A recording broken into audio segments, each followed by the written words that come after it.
ഒത്തിരി ആൾക്കാർ ചോദിക്കാറുണ്ട് എത്ര എണ്ണം അടിക്കാം.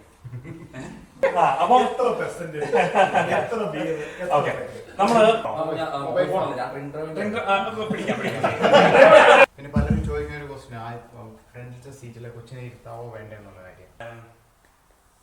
നമുക്കൊരു ആക്സിഡന്റ് പറ്റി, ചെറിയൊരു ആക്സിഡന്റ് ആയിക്കോട്ടെ വലുതായിക്കോട്ടെ, നമുക്ക് അങ്ങനെ ഒരു ആക്സിഡന്റ് പറ്റിയാൽ ഡ്രൈവ് ചെയ്യുമ്പോൾ മാത്രം മൊബൈൽ യൂസ് ചെയ്താലേ പ്രശ്നമുള്ളൂ. ശരിയാണ്, നമ്മുടെ നാട്ടിൽ വളർന്ന കുട്ടികളൊക്കെ ആയിരിക്കും, അവർക്ക് സീറ്റ് ബെൽറ്റ് ഇടാൻ മടിയായിരിക്കും, അവരത് ഊരിക്കളയും. പ്രവാസി മലയാളി അസോസിയേഷൻ ആദ്യമായിട്ടാണ് ഇതുപോലൊരു ഈവന്റ് സംഘടിപ്പിക്കുന്നത്. ശരിക്കും പറഞ്ഞു കഴിഞ്ഞാൽ നമ്മുടെയൊക്കെ ഒരു സോഷ്യൽ കമ്മിറ്റ്മെന്റിന്റെ ഭാഗമായിട്ടാണ് ഇതുപോലെ പൊതുജനങ്ങൾക്ക് താല്പര്യമുള്ള വിഷയങ്ങളിലുള്ള സെമിനാറുകളും അതുപോലെയുള്ള ക്ലാസ്സുകളും ഒക്കെ നമ്മൾ സംഘടിപ്പിക്കാൻ തീരുമാനിച്ചു. പ്രവാസിയുടെ പേരിൽ ഞാനിവിടെ സ്വാഗതം ചെയ്യുകയാണ്. നേരത്തെ ക്ലാസ്സിലേക്ക് താങ്ക് യു. ഞാൻ ബാങ്ക് സ്റ്റേഷനിൽ വർക്ക് ചെയ്യുന്നു. ഇന്ന് നമ്മൾ ഡിസ്കസ് ചെയ്യുന്ന ടോപ്പിക് എന്ന് പറഞ്ഞാൽ ഡ്രൈവിങ്ങിനെ പറ്റിയാണ്. ഇപ്പം ഞങ്ങൾക്കിവിടെ പുതിയതായിട്ടൊന്നും പറയാനുണ്ടെന്ന് എനിക്ക് തോന്നുന്നില്ല. ജസ്റ്റ് ഒരു റിമൈൻഡറായിട്ട് നമ്മൾ പറയുന്ന കാര്യങ്ങൾ പറയാം. നമുക്കിതൊരു ഡിസ്കഷനായിട്ട് വെക്കാം. ഇപ്പം ആദ്യം ചിന്തിക്കുന്ന ഒരു കാര്യം, നമ്മൾ ഒരു കാറിന്റെ സീറ്റിലേക്ക് ഇരിക്കുന്നതിന് മുമ്പേ ആ കാറിന് ടാക്സ് ഉണ്ടോ, ഇൻഷുറൻസ് ഉണ്ടോ, ആ കാറിന് LCT ഉണ്ടോ. നമ്മളെ ഇപ്പം ഫോർ എക്സാമ്പിൾ നമ്മൾ പോകുന്ന വഴി ഒരു ചെക്ക് പോയിന്റ് നമ്മൾ ചെയ്യുന്നു, കാർ സ്റ്റോപ്പ് ചെയ്തു, അപ്പോഴാണ് നമ്മൾ അറിയുന്നത് LCT ഇല്ലെന്ന്. ഇത് എൻ്റെ സുഹൃത്തിൻ്റെ കാറാണെന്ന് പറയുന്ന ഒരു എക്സ്ക്യൂസ് അല്ല, ഡ്രൈവറിൻ്റെ ആണ് റെസ്പോൺസിബിലിറ്റി. വണ്ടിയെ കയറി സ്റ്റാർട്ട് ചെയ്യുന്നതിന് മുമ്പേ സീറ്റ് ബെൽറ്റ് ഇടണം എന്നാണ് നമ്മൾ പഠിച്ചിട്ടുള്ളത്. നമ്മളൊരു ടെസ്റ്റിന് പോകുമ്പോൾ നമ്മൾ അങ്ങനെയല്ലേ ചെയ്യുന്നത്. അതുപോലെ തന്നെ വേണം നമ്മൾ ഓരോ ദിവസവും വണ്ടിയെ കയറുമ്പോൾ ചെയ്യാൻ. നമുക്ക് എല്ലാവർക്കും ഉള്ളൊരു സ്വഭാവമാണ്, നമ്മൾ വണ്ടി മുന്നോട്ട് എടുക്കുന്നു, ഒരു 50 മീറ്റർ മുന്നോട്ട് ചെന്ന് കഴിഞ്ഞിട്ട് ഇതേ പിടിച്ച് വലിക്കുന്നു, ഇടുന്നു. ഓക്കെ, ടെക്നിക്കലി അതൊരു ഒഫൻസാണ്. നമുക്ക് ഇൻഷുറൻസ് 2 ടൈപ്പിലുണ്ട്. തേർഡ് പാർട്ടി ഇൻഷുറൻസ് ഉണ്ട്, കോംപ്രിഹെൻസീവ് ഇൻഷുറൻസ് ഉണ്ട്. ഓക്കെ, ഈ കോംപ്രിഹെൻസിന്റെ കാര്യത്തിൽ പലർക്കും ഒരു ഡൗട്ടുണ്ട്. ഈ ഡൗട്ട് എന്ന് പറഞ്ഞാൽ, നമുക്ക് നാട്ടില് നമുക്കൊരു കാറിന് ഇൻഷുറൻസ് ഉണ്ടെങ്കിൽ, ഒരു കോംപ്രിഹെൻസീവ് ഇൻഷുറൻസ് ഉണ്ടെങ്കിൽ, ഒരു ഫുൾ ലൈൻസ് ഉള്ള ഏത് ഡ്രൈവറിനും ആ കാറെ കയറി ഡ്രൈവ് ചെയ്യാം. പക്ഷെ ഇവിടെ അങ്ങനെയല്ല. നമുക്ക് മറ്റ് കാറുകൾ ഡ്രൈവ് ചെയ്യാനുള്ള with the consent of the owner എന്ന് പറഞ്ഞ് എഴുതിയിരിക്കും. അതില്ലാത്തടത്തോളം കാലം നമ്മൾ വേറൊരു കാറ് ഡ്രൈവ് ചെയ്യാൻ നമുക്ക് പറ്റത്തില്ല. 3 മാസം വരെ അഡ്വാൻസ് ആയിട്ട് നമുക്ക് NCT നമുക്ക് ബുക്ക് ചെയ്യാം. ഓക്കെ, ഒരു മാർച്ച് 31 NCT എക്സ്പയർ ആകുന്നെങ്കിൽ ജനുവരി 1 തീയതി മുതലുള്ള ഏത് ഡേറ്റ് നമുക്ക് എടുക്കാം. നമുക്ക് ആ മാർച്ച് 31 മുതലുള്ള പുതിയ സർട്ട് നമുക്ക് കിട്ടും. ശരി, എനിക്ക് മെയ് 15 NCT ഞാൻ കാണിച്ചത് ഡിപ്പെൻഡിങ് അതാ കാർഡ്. മെയ് 15 എനിക്ക് ഞാൻ കാണിക്കുന്നു. ഓക്കെ, നിങ്ങളെ ഈ സ്റ്റോപ്പ് ചെയ്യുന്ന ദിവസം നിങ്ങൾക്ക് വാലിഡ് NCT ഇല്ലെങ്കിൽ ടെക്നിക്കലി അതൊരു ഒഫൻസ് ആണ്. പക്ഷെ നോർമലി ഗാർഡ് അങ്ങനെയുള്ള ഒരു ഡിസ്ക്രിപ്ഷൻ ചെയ്യും, നമുക്കൊരു വാലിഡ് ബുക്കിംഗ് ഉണ്ട്. ഓക്കെ, ഇത് ടു ഫാർ ഔട്ട് അല്ല. ഇപ്പൊ ഒരു 6 മാസം മുമ്പ് ഔട്ടായി, നമ്മൾ വേണ്ട എനിക്ക് നാളെ കഴിഞ്ഞ് ബുക്കിംഗ് ഉണ്ടെന്ന് പറഞ്ഞ് കാണിച്ചാൽ അതൊരു എക്സ്ക്യൂസ് അല്ല. ഒരാളുടെ NCT ഔട്ടാണ്, ഗാർഡ് വണ്ടി സീസ് ചെയ്തു, നമ്മുടെ NCT ഔട്ടാണ്, നമുക്കത് പ്രൂവ് ചെയ്യാൻ പറ്റുന്നില്ല, നമ്മുടെ അന്ന് നമുക്ക് NCT ഉണ്ടായിരുന്നെന്ന് പ്രൂവ് ചെയ്യാൻ പറ്റുന്നില്ലെങ്കിൽ നമുക്ക് ഗാർഡ് അന്ന് ടോ ചെയ്തുകൊണ്ട് പോകുന്നതിന്റെ €125 plus storage each day €35. Drive ചെയ്യുമ്പോൾ മാത്രം മൊബൈൽ യൂസ് ചെയ്താലേ പ്രശ്നമുള്ളൂ. ഡ്രൈവ് ചെയ്യുമ്പോഴേ ഉള്ളൂ പ്രശ്നമുള്ളൂ. മൊബൈൽ നമുക്ക് ഡ്രൈവ് ചെയ്യുമ്പോഴേ ഉള്ളൂ. എന്നുവെച്ചാൽ വണ്ടി ഓൺ ആണ്, നമ്മളിപ്പോൾ ഒരു ട്രാഫിക് സിഗ്നലിൽ പോയി കിടക്കുകയാണ്, നമ്മൾ മൊബൈൽ എടുത്ത് യൂസ് ചെയ്താൽ ഒഫൻസ് ആണ്. കാരണം വണ്ടി നീങ്ങുന്നില്ലെങ്കിലും നമ്മൾ ആക്ച്വലി സ്റ്റിൽ നമ്മൾ ഡ്രൈവിംഗ് ആണ്. ഓണാണെങ്കിലും കുഴപ്പമുള്ളൂ. നമ്മളിപ്പോ നമ്മുടെ ടെസ്കോടെ പാർക്കിംഗ് കിടക്കുകയാണ്, നോ പ്രോബ്ലം. നമ്മളിപ്പോ വണ്ടി ഡ്രൈവ് നമ്മൾ ആക്ച്വലി ഡ്രൈവ് ചെയ്തോണ്ടിരിക്കുകയാണ് വണ്ടി. റോഡ് സൈഡ് പാർക്കിംഗ് അല്ല, ഞാൻ വണ്ടി പാർക്കിംഗ് ഇട്ടേക്കാം, ഫ്രണ്ടിൽ വണ്ടി പാർക്കിംഗ് ഏരിയ ഇട്ടേക്കാം. അപ്പൊ ഞാൻ ഡ്രൈവിംഗ് സീറ്റിലാണ് ഇരിക്കുന്നതെങ്കിൽ ഒഫൻസ് ആയിട്ട് പിടിക്കാം അല്ലെ?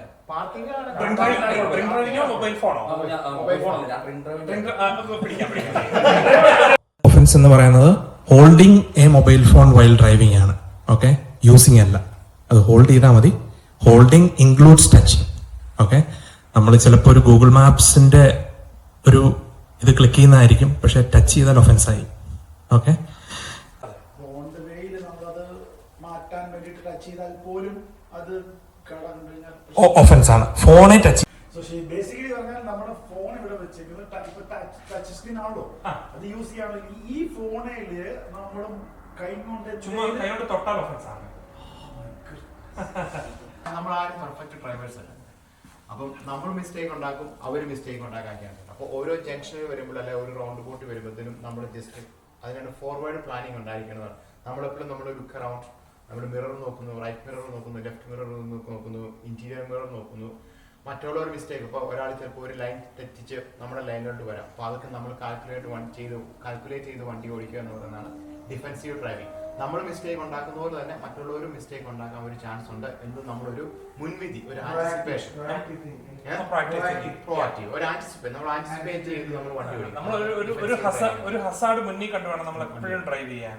ഓക്കെ, നമുക്കൊരു ആക്സിഡന്റ് പറ്റി, ചെറിയൊരു ആക്സിഡന്റ് ആയിക്കോട്ടെ, വലുതായിക്കോട്ടെ, നമുക്ക് അങ്ങനെ ഒരു ആക്സിഡന്റ് പറ്റിയാൽ okay, regardless of who is at fault, നമുക്ക് ചില ഡ്യൂട്ടീസ് ഉണ്ട്.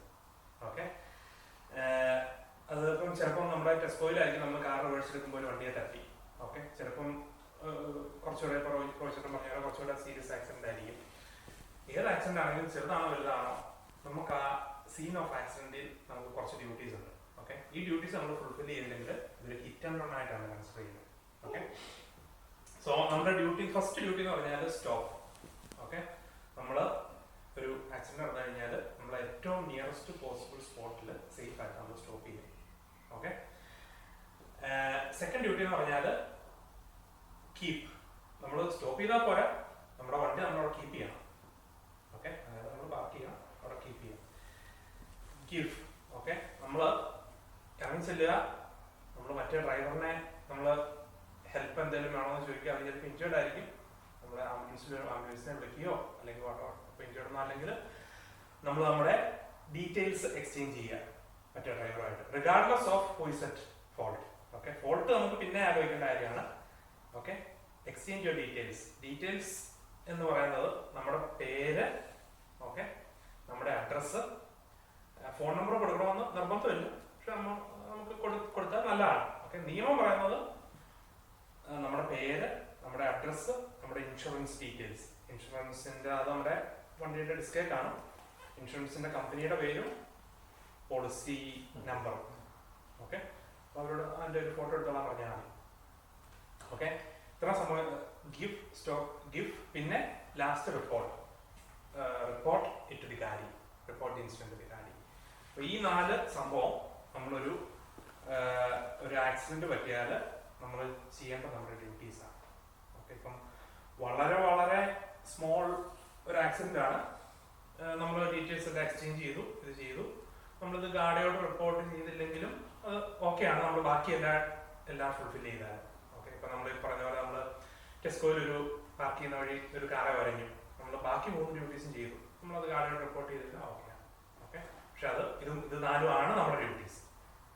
ഒത്തിരി ആൾക്കാർ ചോദിക്കാറുണ്ട് എത്ര എണ്ണം അടിക്കാം.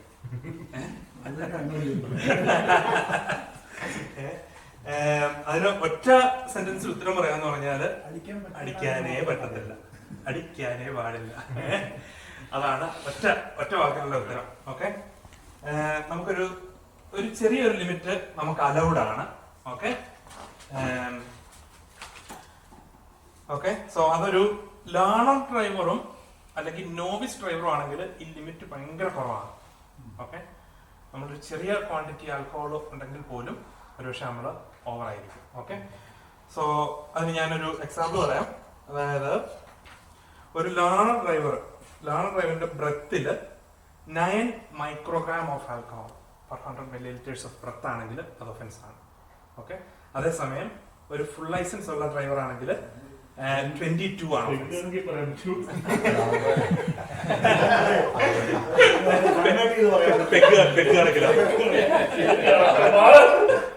ഓക്കെ, അപ്പം Okay. അപ്പൊ എത്ര percentage, എത്ര beer, എത്ര ഓക്കെ, നമ്മള് അത് പറയപ്പെടുന്നത് ഒരു റഫ് ആയിട്ടൊരു കണക്കെന്ന് പറഞ്ഞാല് ഓക്കെ, അങ്ങനെ every person's metabolism is different. Okay, so പക്ഷേ നമ്മളതൊരു യൂണിറ്റ് ആൽക്കഹോൾ എന്ന് പറയും. ഒരു യൂണിറ്റ് എന്ന് പറയുന്നത് ഞാൻ വണ്ടി ഓടിക്കുന്നില്ല, ഡ്രൈവിംഗ് സീറ്റിൽ ഇരിക്കുകയാണ്, എന്നെ വന്ന് കുതിച്ചു, വണ്ടി ഞാൻ പാർക്ക് ചെയ്തില്ല, കാർ പാർക്കിംഗ്. ഡ്രിങ്ക് ഡ്രൈവിംഗിന് ഈക്വലന്റ് ആയിട്ടാണ് കൺസിഡർ ചെയ്യുന്നത്. അതായത് section 4 of the road traffic act എന്ന് പറയുന്നത് driving under the influence of alcohol ആണ്. Section 5 of the road traffic act എന്ന് പറഞ്ഞാൽ in charge of a mechanically propelled vehicle. ആ വണ്ടിയുടെ ഇൻചാർജ് നമ്മളാണല്ലോ നമ്മുടെ ഡ്രൈവിംഗ് സീറ്റ് ഇരിക്കുമ്പോൾ. വണ്ടി ഓണാണ്. ആൽക്കഹോൾ, അതായത് ഇപ്പൊ ഒരു വിസ്കിയോ ബ്രാൻഡിയോ ആണെങ്കിൽ എനിക്ക് 40% ഒക്കെ അല്ലേ, 40 ആണെങ്കിൽ ഒരു 35 ml 25 ആ. അപ്പൊ അത്ര നമുക്ക് ലീഗലി ഒരു 30 അടിക്കാം. പക്ഷെ അതിനകത്തുള്ള റിസ്ക് ഫാക്ടർ എന്ന് പറഞ്ഞാൽ നമ്മൾ ഈ 30 അടിച്ചു. ഓക്കെ, ഒരു ഫുൾ ലൈസൻസ് നോവിസ് ഒക്കെ കഴിഞ്ഞ ഒരു ഡ്രൈവർ 30 അടിച്ചു. ഓക്കെ, നമ്മള് ഡ്രൈവ് ചെയ്ത് പോവാണ്.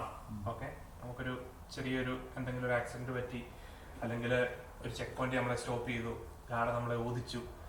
ഈ ഓദിക്കുന്ന മെഷീൻ ഭയങ്കര സെൻസിറ്റീവ് ആണ്. ഓക്കെ, ഈ മെഷീൻ ആസ് ഫെയിൽ മാത്രമേ കാണിക്കത്തുള്ളൂ. ഓക്കെ, ഈ മെഷീൻ ഫെയിൽ കാണിക്കും. ഓക്കെ, ഫെയിൽ കാണിച്ചാൽ നമ്മളെ ഈ ആളെ അറസ്റ്റ് ചെയ്യും, സ്റ്റേഷനിൽ കൊണ്ട് ഒരു ഡ്രിങ്ക് ഡ്രൈവറായിട്ട് നമ്മളെ പ്രോസസ് ചെയ്യും. ഓക്കെ, അവിടെ ചെന്ന് കഴിഞ്ഞ് അതിന്റെ റിസൾട്ട് വരുമ്പോഴത്തേക്കും നമ്മൾ അണ്ടർ ദി ലിമിറ്റ് ആണ്, നമ്മൾ വീട്ടിൽ പോകാൻ പറയും. പക്ഷെ നമ്മൾ അറസ്റ്റിലായി. ഓക്കെ, നമ്മൾ കുറ്റം ചെയ്തിട്ടില്ല, സ്റ്റിൽ നമ്മൾ അറസ്റ്റിലായി. അത് പിന്നെ നമ്മുടെ ഫ്യൂച്ചറിൽ നമ്മൾ എല്ലായിടത്തും അതൊരു ഡിസ്ക്ലോസ് ചെയ്യേണ്ട ഒരു കാര്യമാണ്. അത് വെറ്റിംഗ് വരും, വെറ്റിംഗ് വരത്തില്ല. പക്ഷെ നമ്മളൊരു വിസയ്ക്ക് അപ്ലൈ ചെയ്യണം. നമ്മൾ നാളെ യുഎസിന് പോകാൻ ഒരു വിസയ്ക്ക് അപ്ലൈ ചെയ്യണം. Have you ever been arrested എന്നൊരു ചോദ്യമുണ്ട്. ഓക്കെ, നമ്മൾ ഒരു എക്സാമ്പിൾ ഞാൻ പറയാണ്. നമ്മളൊരു ഇപ്പൊ യുഎസിന് പോകാൻ നമുക്ക് ഈ വിസയാ എടുക്കുന്നത്. ഓക്കെ, നമ്മൾ have you ever been arrested എന്നൊരു ചോദ്യമുണ്ട്. നമ്മൾ യെസ് എന്ന് പറയും. Okay, please explain. നമ്മൾ അതിന്റെ കാര്യങ്ങളൊക്കെ കൊടുത്തു. ഓക്കെ, നമ്മൾ ഒരു ക്വസ്റ്റ്യൻ ഏസ് കൊടുത്താൽ ഈ യൂസ് നമുക്ക് വിസ തരത്തില്ല. ഇവര് ഈ വിസ തരത്തില്ല. ഇവര് പറയും നമ്മളോട് ഡബ്ലിനിൽ പോയി, അവരുടെ എംബസിയിൽ പോയി, അല്ലെങ്കിൽ കോൺസുലേറ്റിൽ പോയി ഇന്റർവ്യൂ അറ്റൻഡ് ചെയ്യാൻ പറയും. Okay, ETA. ഓക്കെ, നമ്മളുടെ പിന്നെ ലൈഫിലോ നമുക്ക് ഈ സാധനം ഇങ്ങനെ കിടക്കുകയാണ്. Okay, have you ever been arrested? Yes. പിന്നെ നമ്മളത് എക്സ്പ്ലെയിൻ ചെയ്യണം. നമ്മൾ ഒഫൻസ് ഒന്നും ചെയ്തിട്ടില്ല, അതുകൊണ്ട് നമുക്ക് ഈ പറഞ്ഞ പോലെ വെറ്റിംഗ് പ്രശ്നമോ ഇതൊന്നും വരത്തില്ല. നമുക്കൊരു ജോലി കിട്ടുന്ന നോ പ്രോബ്ലം. പക്ഷെ ഇതിന് നമ്മളൊരു ഏസ് പറഞ്ഞ് നമുക്ക് ആവശ്യമില്ലാത്ത ഒരു വയ്യാവേലി നമുക്ക് ഇങ്ങനെ കിടക്കുകയാണ്, ആവശ്യമില്ലാത്ത. അപ്പം അതുകൊണ്ടാണ് ഞാൻ പറഞ്ഞത് അത് കുഞ്ഞുങ്ങളുടെ ഈ പിന്നെ പലരും ചോദിക്കുന്ന ഒരു ക്വസ്റ്റ്യൻ, ഫ്രണ്ടിലത്തെ സീറ്റിലെ കൊച്ചിനെ ഇരുത്താവോ വേണ്ടേ എന്നുള്ള കാര്യം. ലീഗലി നമുക്ക് കൊച്ചിനെ ഇരുത്താം. കൊച്ചിനെ, അതായത് കുഞ്ഞിക്കൊച്ച് നമ്മൾ ആ റിയർ ഫേസിങ് ചൈൽഡ് സീറ്റ് ആണെങ്കിൽ നമ്മൾ ശരിക്കും മറ്റേ ഈ എയർ ബാഗ് ഡീആക്ടിവേറ്റ് ചെയ്ത ശേഷം അവിടെ ഫ്രണ്ടിലത്തെ സീറ്റിൽ, പാസഞ്ചർ സീറ്റിൽ ഒരു കൊച്ചിനെ ഇരുത്തുന്നതുകൊണ്ട് ഒരു കുഴപ്പമില്ല. ലീഗലി സീറ്റ് ബെൽറ്റിന്റെ കാര്യത്തില് നമ്മുടെ കമ്മ്യൂണിറ്റി വളരെ പുറകോട്ടാണ്. ഞാൻ നെഗറ്റീവ് പറയുകയാണ് എന്ന് വിചാരിക്കരുത്. ഓക്കെ, നമ്മുടെ നാട്ടിലെ ഒരു സിസ്റ്റം ഉണ്ട്. ഓക്കെ, നമ്മൾ ഫ്രണ്ട് ഇരിക്കുന്നവർ സീറ്റ് ബെൽറ്റ് ഇടും, ബാക്കി ഇരിക്കുന്നവർക്ക് വേണ്ട. ആ സിസ്റ്റം തന്നെ ഇവിടെ ഫോളോ ചെയ്യുന്ന ഒത്തിരി പേരുണ്ട്, ഞാൻ കണ്ടിട്ടുമുണ്ട്. ഓക്കെ, പ്രത്യേകിച്ച് ഞാൻ സ്കൂളിൽ നിന്ന് പിള്ളേരെ കൂട്ടിക്കൊണ്ട് പോകുന്ന വഴിയൊക്കെ ഞാൻ കണ്ടിട്ടുണ്ട്. പിള്ളേർക്ക് കാർ സീറ്റ് ഇല്ല, സീറ്റ് ബെൽറ്റും ഇല്ല. പിള്ളേർ പുറകിലത്തെ സീറ്റൊക്കെ കിടന്ന് ഓടിക്കളിക്കുന്നു, തല പുറത്തോട്ടിടുന്നു, തല കുത്തിമറിയുന്നു. ഇത് ഒരു നമ്മൾ ഇവിടുത്തെ ഒരു ലോക്കൽ മനുഷ്യനെ ഇത് കണ്ടാൽ അവർക്ക് അത് അക്സെപ്റ്റ് ചെയ്യാൻ പോലും പറ്റത്തില്ല. അവർ പറയും എന്താണിത്. നമ്മൾ ആദ്യം വിചാരിക്കേണ്ട ഒരു കാര്യം, നമ്മുടെ നാട്ടിലെ റോഡുകളിലേക്കാളും ഡബിൾ സ്പീഡിലാണ് നമ്മളവിടെ സഞ്ചരിക്കുന്നത്. നമുക്കൊരു ചെറിയൊരു ആക്സിഡന്റ് ഒന്ന് സ്കിഡ് ആയാൽ മതി. നമ്മളും ഈ കാറും തമ്മിലുള്ള ബന്ധം എന്ന് പറയുന്നത് ഈ സീറ്റ് ബെൽറ്റ് ആണ്. നമ്മുടെ ജീവൻ രക്ഷിക്കാനോ അല്ലെങ്കിൽ നമുക്കൊരു സീരിയസ് ഇഞ്ചുറി വരാതിരിക്കാനോ ആകെയുള്ള ഒരു ചാൻസ് ആണ് നമുക്ക് ഈ seat belt. Okay, so seat belt ഇടുന്നതിന് ഒരു മടിയും കാണിക്കരുത്, പ്രത്യേകിച്ച് കുട്ടികളെ ഇടിപ്പിക്കുന്നതിന് ഒരു മടിയും കാണിക്കരുത്. ശരിയാണ്, നമ്മുടെ നാട്ടിൽ വളർന്ന കുട്ടികളൊക്കെ ആയിരിക്കും, അവർക്ക് സീറ്റ് ബെൽറ്റ് ഇടാൻ മടിയായിരിക്കും, അവരത് ഊരിക്കളയും. പക്ഷേ at the end of the day നമ്മൾ നമ്മളെ ഇപ്പോൾ ഒരു ഗാർഡ് സ്റ്റോപ്പ് ചെയ്തു. ഓക്കെ, നമുക്കൊരിക്കലും പറയാൻ പറ്റത്തില്ല എൻ്റെ കൊച്ചു കളഞ്ഞാണ് എന്ന് നമുക്ക് പറയാൻ പറ്റത്തില്ല. അതൊരു എക്സ്ക്യൂസ് അല്ല.